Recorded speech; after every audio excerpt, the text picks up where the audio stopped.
This is a Sports Catastrophe production. Hey there, Heather, ho there, Jeff Goodman, and welcome you to another Sports Catastrophe birthday boy. And the birthday boy for today, December the 23rd, is a man who's a college football head coach. He actually played college football at the school that he is the head coach at. So it's an alma mater. He played in the NFL for 14 years. That was head coach of 3 different things before headed to his alma mater. His father actually was a football coach, and now he's a football coach. And his brother is a football coach, or at least I think he used to be.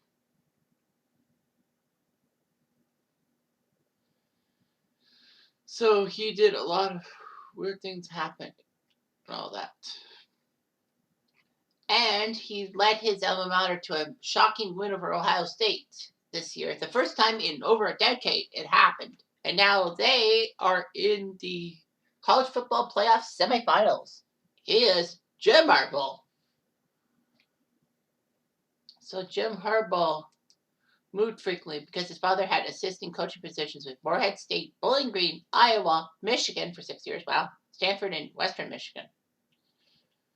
Harbaugh would commit to play for Michigan.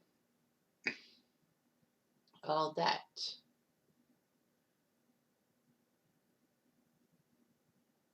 Harbaugh didn't see any game action in 1982 when he was a freshman, but he was redshirted, which meant he didn't have to lose his ineligibility. He did pretty well from the spring and all that. He was the number 3 quarterback for Michigan in his freshman year in 1983. He did play a few games. Harbaugh had to gut it out in the 1984 season, in the 83 and 84 season, 1984. He was the starting quarterback, and they shocked Miami, who were the 1983-84 national champions, who, of course, came with that big win over Nebraska at the Orange Bowl that Nebraska didn't go for the tie, kick the extra point that would have got them the national title. Anyhow, he was amazing and all that. He threw 2 interceptions, but Michigan still won. Michigan got crushed by Washington and all that. Harbaugh had a massive injury against Michigan State in the 5th game of the season. That ruined Michigan's season.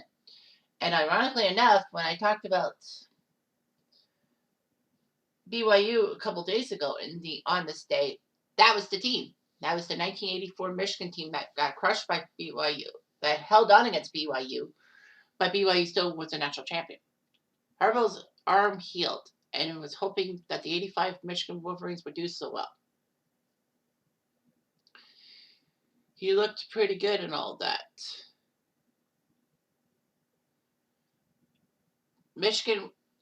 That Michigan team was 10-1-1, beat Nebraska in the Fiesta Bowl, and were taking number 2 in the final AP polls. Memory serves me right. Was that Oklahoma winning the national title? I don't remember, because I know Iowa fumbled it.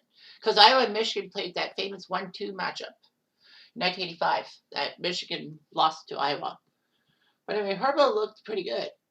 In his final year with Michigan, he played for the 86 Wolverines, started all the games. They finished 11-2, but lost in the Rose Bowl to Arizona State. That can't be right. Why would Arizona State be in the Rose Bowl? That doesn't make sense. Because, that's right. Arizona State, that's right. They were in the Pac-10. What was I thinking? I'm thinking Arizona State wasn't in the Pac-10 team. Okay. Never mind then. Yeah. So Harbaugh did pretty well.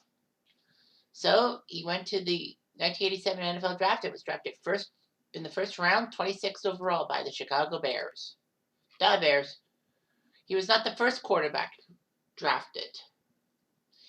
He was actually the 4th quarterback. So the Bears took him 26th. Vinny Testaverde was basically the number 1 quarterback. Everyone agreed about that. The St. Louis Cardinals, where they were still in St. Louis before they moved to Arizona, because the Arizona Cardinals took Kelly Stouffer.